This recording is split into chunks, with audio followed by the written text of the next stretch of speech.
Hey everyone, आज इस video में हम लोग कन्फेशन को डिस्कस करने वाले हैं। जैसा कि आप सबको पता है कि मैंने सबसे पहली वीडियो में स्टेटमेंट, एडमिशन और कन्फेशन के बीच में क्या रिलेशनशिप होता है उसको डिस्कस किया था। यहाँ में मैंने आपको बताया था कि एडमिशन स्पेसी होता है और कन्फेशन उसका सब स्पेसी। जैसा कि आप इसको एक सर्कल से समझ सकते हैं कि ये एडमिशन है और उसके अंदर वाला सर्कल कन्फेशन है। लेकिन क्वेश्चन ये आता है कि what amount of admission confession होगा। तो आइए इसको आज हम लोग डिस्कस करते हैं। तो सबसे पहले मैं आपको बता दूं कि सेक्शन 24 से लेकर 30 तक इंडियन एविडेंस एक्ट में जो है वो कन्फेशन से रिलेटेड है, और सीआरपीसी के भी कुछ सेक्शंस हैं जिनको मैंने यहाँ मेंशन किया है, वो कन्फेशन से रिलेटेड है। यहाँ पे हम लोग इंडियन एविडेंस एक्ट को डिस्कस कर रहे हैं, तो इंडियन एविडेंस एक्ट की बात करते हैं। तो देखिए यहाँ सेक्शन 24 से लेकर 30 तक जो इंडियन एविडेंस एक्ट का है, उसके चैप्टर का जो पूरा नाम है वो एडमिशन है।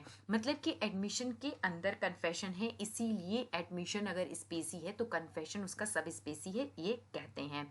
दूसरी चीज है कि कन्फेशन को इंडियन एविडेंस एक्ट में कहीं पे भी डिफाइन नहीं किया गया है। तो इसका सबसे अच्छा डेफिनेशन जो है वो स्टीफन के द्वारा दिया गया है, और स्टीफन के according confession is an admission जब भी उसको कोई ऐसा पर्सन बनाता है जिसके ऊपर कोई क्राइम का चार्ज लगा है, और वो ऐसे स्टेटमेंट देता है जिससे ये इन्फरेंस सजेस्ट होता है कि उसने ही वो क्राइम किया है, तो उसको हम कन्फेशन कहते हैं। तो देखिए कि कौन सा पार्ट जो है वो यहाँ पे कन्फेशन हो रहा है, जिस पार्ट में वो ऐसे फैक्ट्स को एडमिट कर रहा है जो ये इन्फरेंस सजेस्ट कर सकते हैं कि हाँ उसने क्राइम किया होगा। और इसी सेम डेफिनेशन को देखिए लॉर्ड एटकिन ने पकाला नारायण स्वामी वर्सेस एम्परर, जो कि एक लैंडमार्क केस है कन्फेशन के ऊपर, इस डेफिनेशन को ही अडॉप्ट किया था और कहा था कि ऑफेंस से रिलेटेड जो भी फैक्ट्स होते हैं, जब भी एक्यूज्ड पर्सन उनको एडमिट करता है, उससे रिलेटेड जो भी फैक्ट्स हैं, तो उसको ही हम कन्फेशन कहते हैं।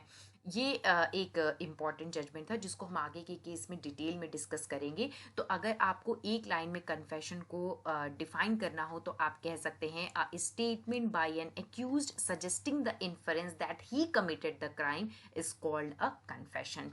ये होता है पूरा का पूरा हमारा कन्फेशन। अब हम इसके कुछ इंपॉर्टेंट पॉइंट्स को देखेंगे। सबसे पहली चीज है कि कन्फेशन वॉलंटरीली ट्रू और ट्रस्टवर्दी होना चाहिए। मतलब कि जब भी पर्सन कन्फेशनल स्टेटमेंट बनाता है तो वो किसी के भी प्रेशर में नहीं होना चाहिए। किसी प्रेशर की वजह से अगर वो स्टेटमेंट बनाएगा तो उसको हम वॉलंटरीली नहीं कहेंगे। दूसरी एक इंपॉर्टेंट चीज है कि कोर्ट जब भी कन्फेशनल स्टेटमेंट को एक्सेप्ट करता है तो वो ये सेटिस्फाई करेगा कि कन्फेशन एक्यूज ने जब बनाया था तो वो बनाते वक्त अपने फ्री विल में बनाया, उसके ऊपर कोई भी तरह का प्रेशर नहीं था, उसको पुलिस या किसी के द्वारा प्रेशराइज नहीं किया गया था, वो एक साउंड माइंड का पर्सन है और उसने अपनी मर्जी से इस स्टेटमेंट को बनाया है। एक और चीज मैं आपको यहाँ पे बता दूं, आप ये सेक्शन 164 सीआरपीसी में भी देखेंगे कि जब भी कन्फेशनल स्टेटमेंट एक्सेप्ट करता है कोर्ट, तो वहां पे जरूर उसको वार्न किया जाता है कि ये तुम्हारे अगेंस्ट यूज किया जा सकता है कन्फेशनल स्टेटमेंट, और ये क्रिमिनल जुरिस्प्रूडेंस का एक बहुत ही बेसिक फंडामेंटल प्रिंसिपल है, तो इसको फॉलो करना भी जरूरी होता है। तीसरी चीज जो है यहाँ पे वो ये है कि अगर किसी भी फैक्ट का एडमिशन बहुत ग्रेवली इंक्रिमिनेटिंग नेचर का है तो वो अपने आप में कन्फेशन नहीं माना जाता है। और चौथी लेकिन बहुत ज़्यादा इम्पॉर्टेंट है कि जब भी हम किसी स्टेटमेंट को ये डिसाइड करते हैं कि वो कन्फेशनल है कि नहीं है, तो वहाँ पे हम उस स्टेटमेंट को एज अ होल पढ़ेंगे, ना कि काट छाट के उसमें कोई कटाई छटाई करके पढ़ेंगे, वो चीज़ अलाउड नहीं है। और इसी पॉइंट पे मैं आज आपसे एक लैंडमार्क जजमेंट डिस्कस करने वाली हूँ, और वो है Palvinder Kaur versus state of Punjab का। यहाँ पे जो पलविंदर कौर हैं, इनके ऊपर इंडियन पिनल कोड के 302 का चार्ज लगा था अपने हस्बैंड का मर्डर करने के लिए, और इनके हस्बैंड जो है इनकी डेथ हुई थी एक पॉइजन एडमिनिस्टर करने से जिसका नाम है पोटेशियम साइनाइड। अब यहाँ पे क्या होता है कि पलविंदर कौर एक कन्फेशनल स्टेटमेंट बनाती हैं जहाँ पे वो ये कहती हैं कि उनके हस्बैंड के पेट में दर्द होता है और वो अलमीरा में दवा लेने के लिए जाते हैं, और अलमीरा में दो बॉटल्स रखी रहती हैं, एक में ये पॉइजन रहता है और एक में मेडिसिन, और गलती से वो पॉइजन पी लेते हैं ये समझ के कि वो दवा है, और वो गिर जाते हैं और मर जाते हैं। और इस चीज को देख के वो बहुत ज्यादा डर जाती हैं और फिर एक कजिन की मदद से वो उनकी बॉडी को एक ट्रंक में ले जा करके डंप कर देती हैं। अब आप इस स्टेटमेंट को ध्यान से सुनिए। इस स्टेटमेंट में दो बातें हैं। पहली चीज, यहाँ पे ये एक चीज़ तो एक्सेप्ट कर रही हैं कि इन्होंने बॉडी को ट्रंक में ले जाके डंप किया था, लेकिन ये चीज़ ये एक्सेप्ट नहीं कर रही हैं कि इन्होंने ही अपने हस्बैंड को पॉइजन दिया था। अब क्या था कि ये सर्कमस्टेंशियल एविडेंसेस के बिहाफ पे इनके ऊपर ये चार्ज लगाया था। इस केस में कोई भी डायरेक्ट एविडेंस तो अवेलेबल नहीं था। तो ये इस स्टेटमेंट जहाँ पे वो ये डिनाई कर रही हैं कि उन्होंने पॉइजन नहीं दिया, इसको हम एक्सकल्पेटरी स्टेटमेंट कहते हैं। एक्सकल्पेटरी स्टेटमेंट मतलब कि जो आप अपने आप को बचाने के लिए कहते हैं। तो यहाँ पे देखिए सुप्रीम कोर्ट ने एक बहुत इंपॉर्टेंट बात कही कि जब भी हम कन्फेशनल स्टेटमेंट को एक्सेप्ट करेंगे तो उसको एज अ होल एक्सेप्ट करेंगे। ऐसा नहीं है कि जिस पार्ट में उन्होंने एक्सेप्ट किया है सिर्फ ये ग्राउंड पे उनको कन्विक्ट कर दिया जाएगा।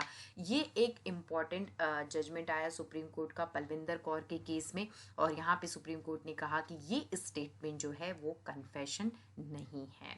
तो ये आप देख सकते हैं कैसे एक इम्पॉर्टेंट जजमेंट है। एक और मैं आपको कन्फेशन पे इम्पॉर्टेंट जजमेंट डिस्कस कर देती हूँ, जो कि है Mohammad Ajmal Kasab versus state of Maharashtra का। आप सबको पता है कि अजमल कसाब जो मुंबई में टेरर अटैक हुआ था उसमें एक जिंदा पकड़ा गया टेररिस्ट था, और इस केस में इसकी जब प्रोसीडिंग चल रही थी उसके ऊपर बहुत सीरियस ऑफेंसेस के चार्ज लगे थे, like waging war against the government and conspiracy and so on. तो यहाँ पे जब इसकी प्रोसीडिंग चल रही थी और मजिस्ट्रेट ने इससे क्वेश्चंस किया था, तो इसने देखिए अपने कन्फेशन में क्या कहा था कि इसने जो भी किया है इसका उसको कोई पछतावा नहीं है, कोई रिग्रेट नहीं है। ये बहुत प्राउडली कह रहा था कि इसने जो किया है वो सही किया है। और प्रोसीडिंग के अदर स्टेजेस पे भी जब इससे क्वेश्चंस पूछे गए तो इसने सेम रिप्लाई दिया, और ये भी पूछा गया कि तुम कन्फेशनल स्टेटमेंट क्यों बना रहे हो, तो यहाँ पे उसने कहा कि वो ऐसा एग्जाम्पल सेट करना चाहता है आने वाली जनरेशन के लिए कि वो भी फेद्दिन मेरी तरह बन सके। फेद्दिन का मतलब होता है आत्मघाती हमला करने वाला। तो ये चीज़ यहाँ पे उसने कही जहाँ पे उसको कोई भी पछतावा नहीं था।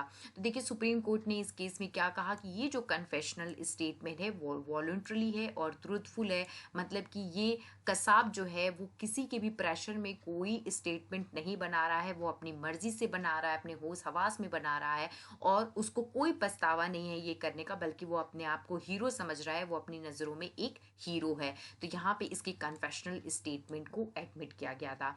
तो आप देखिए ऐसे ही केसेस हैं जहाँ पे कोर्ट देखता है कि एडमिशन का कौन सा पार्ट जो है वो कन्फेशन होगा, कौन सा पार्ट कन्फेशन नहीं होगा।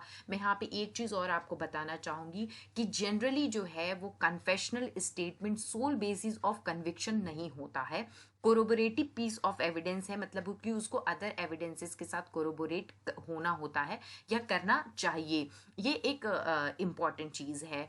तो आप देखिए ऐसे ये पूरा का पूरा हमारा कन्फेशन होता है। सेकंड जो चीज़ है वो ये कि कन्फेशन कब रिलेवेंट नहीं होगा, ये सेक्शन 24, 25 और 26 इंडियन एविडेंस एक्ट में दिया गया है, जिसको हम नेक्स्ट वीडियो में डिस्कस करेंगे। तो चैनल को सब्सक्राइब करना ना भूलें। Thank you.